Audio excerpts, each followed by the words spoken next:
се уште се возиме по селски патишта. Замислете.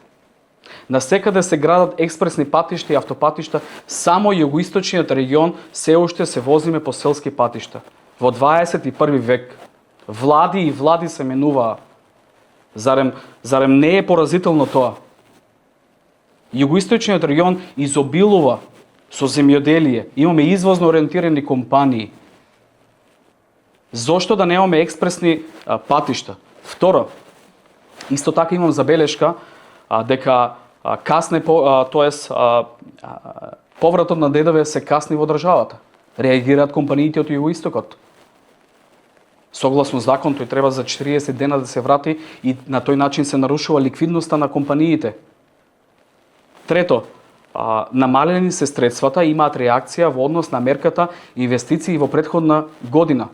Се одбиени компании, мислам дека поради недостаток на средства.